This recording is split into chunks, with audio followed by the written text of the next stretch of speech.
Hi everyone, thank you for joining me today. I've got another exciting video today. Your interaction really means a lot to me and I encourage you to continue as I bring you more interesting and exciting videos. We're going to look at some interesting issue that has been circulating recently, especially over the weekend. If you're aware, the issue surrounding our now former US ambassador to Zambia, Micheal Gonzales, and the issues that surrounded his departure. And there's been so much that's been spoken about him. There's been so much that the media has been speculating. Not just that, but there have been some reactions, especially in the political circle. So on the 29th of April 2026, we had this interesting post that came up in the Diggers newspaper. And it had a headline which went, US ambassador said to leave Zambia. I'll quickly run through it just to give us a brief background, and then I'll show you what the situation is surrounding not just Zambia, but Africa in general, so that we see how the whole situation is being perceived. Like I always say, whenever we're looking at an issue or maybe a development, something we heard or news or development, it's always important not to look at it just from one perspective, but we look at it from both sides. So first, we're going to look at it from the ambassador's perspective, and then we're going to look at it from the African perspective, like from the Zambian's perspective and how everybody else thinks about it. US ambassador said to leave Zambia. US ambassador to Zambia, Micheal Gonzales, is said to leave the country after the 30th of April, following the recall. Ambassador Gonzales is most remembered for his strong stance against what he described as corruption and theft of drugs under the UPND government. Having read that, allow me to just play just a short clip of what the ambassador said. Tears before the world when I announced that the United States was cutting $50 million in health assistance. After years of pleading, I could no longer stand by while Zambian government refused to stop or to take action to hold people accountable for the systematic and nationwide theft of US-provided medicines, while the Zambian citizens for whom they were intended went without. 1 year later, not a single notable person has been arrested since February of last year. Not a single notable prosecution has even begun. After a theft of public resources isn't unique to American-provided medicines. Attacking the messenger who dares to name the dynamics out loud is not limited to targeting the US ambassador and asking Washington for his removal. Millions of dollars of Zambian government funds are lost to the Zambian people through corruption. Certainly, it's not just US taxpayers' support that is stolen. Every year, the country loses out on hundreds of millions of dollars of new investment and growth because they are hijacked by unmitigated petty corruption, blocked because law-abiding investors refuse to pay kickbacks to Zambian bureaucrats or Zambian leaders who are never held accountable. But appointing a Director General of the Anti-Corruption Commission who herself was actively under investigation at the time of her appointment,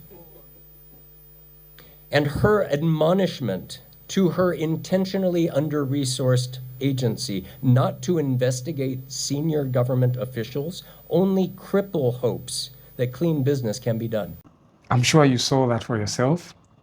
The exact words the ambassador himself said. We thank God that the African minds are waking up to the realities of the truth around us. At the start of this year, the US shut down their US aid and many African leaders celebrated, and then this has happened. Many Pan-Africanists have spoken about the harm that US aid has caused African nations. I'm Tolu. I'm currently studying international development as my master's. I love everything development, Africa, and political economy. US aid has been argued to disable African nations, not reach the people it's supposed to help, and many African nations are relieved. But now we have this leaked document. The US has this new deal with Zambia Zambia of $1 billion. We have got healthcare funding, we have got malaria treatment, we've got HIV treatment, and it sounds good, right? The problem is this deal ties the US to Zambia's copper and cobalt mines. Zambia has to hand over health data of its citizens for 10 years. Then you have the Zambian health minister denying these claims. 3 days later, the Zambian president fires him, no explanation. Zambia has pushed back on this deal to protect their own interests. And they're not alone. Zimbabwe has said no. Kenya has frozen these deals in court. Many African countries are saying, no, we want autonomy. We want to look after our own countries. Our data is our own. Our resources are our own. Unfortunately, the continent is divided. Nigeria and Uganda have signed these deals. It is clear the old model of aid from the US was broken. But is this new model the right way? Or has the wolf just taken off the costume? April 30th, 2026 is the day America gave Zambia a choice. Surrender your minerals, your data, and your financial future, or watch your people die. 1.3 million lives hang in the balance. A leaked State Department memo confirms that the Trump administration is using HIV funding as a weapon to force Zambia into handing over its copper and cobalt mines. A Zambian data rights activist said it plainly, America is demanding mining concessions, and they've said categorically that if we don't agree on the mines, they will stop HIV funding. He called it what it is, colonialism. Together with the DRC, Zambia holds 58% of the world's cobalt-bearing copper mines, minerals that the United States has designated critical for electric vehicles, power grids, and batteries. The country that America is holding hostage today is the country that the world will depend on tomorrow. America is offering $320 million in health aid for 2026, money that decreases every year until it hits zero. In exchange, American companies get priority access to mines worth billions. They demand 10 years of Zambia's health and genetic data while offering 5 years of funding. That data will be shared with private corporations to develop medicines and vaccines, then sold back to Africa at full price.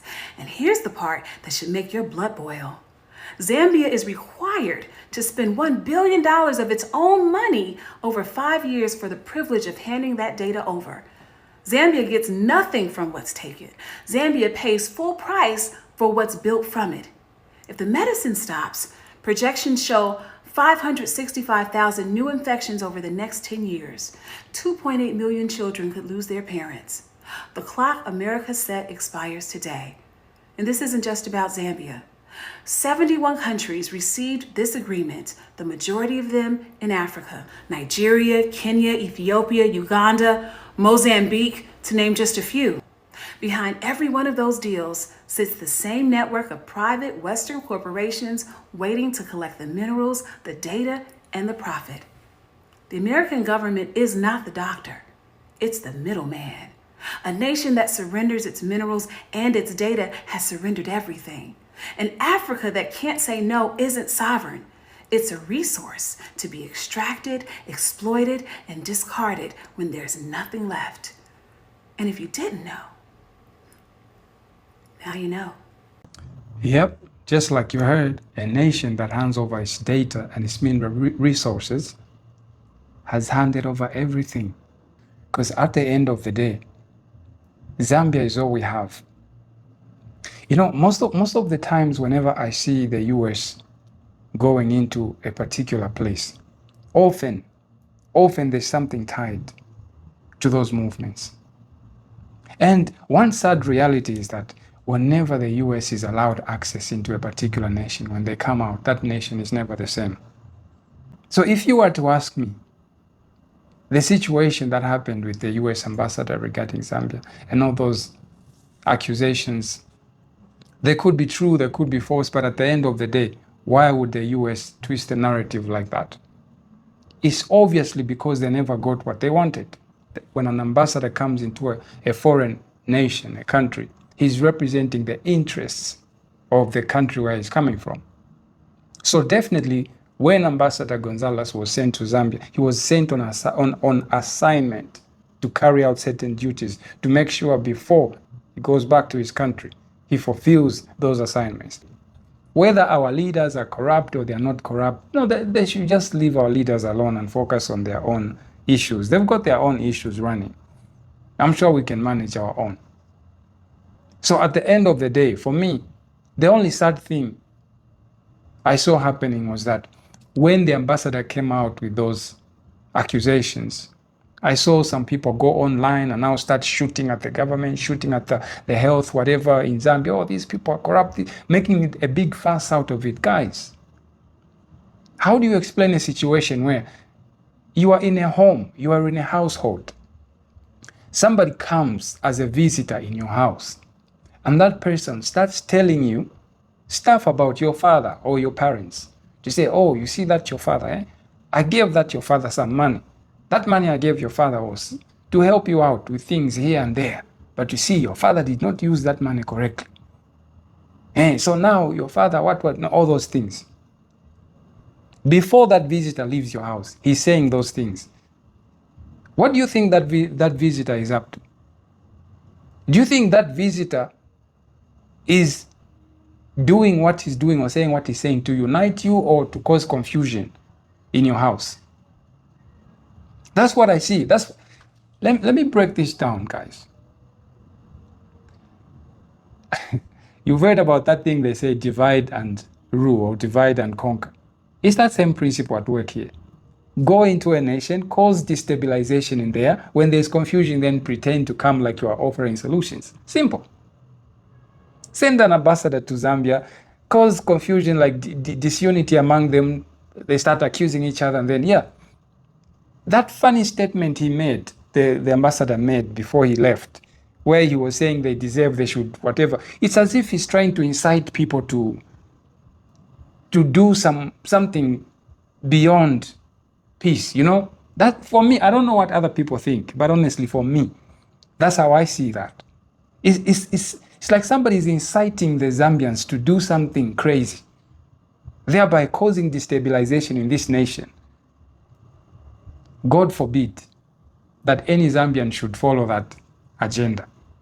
We are good. We're a peaceful, loving country. We should not let some ambassador from somewhere come and divide us or come and make us to start violence. No.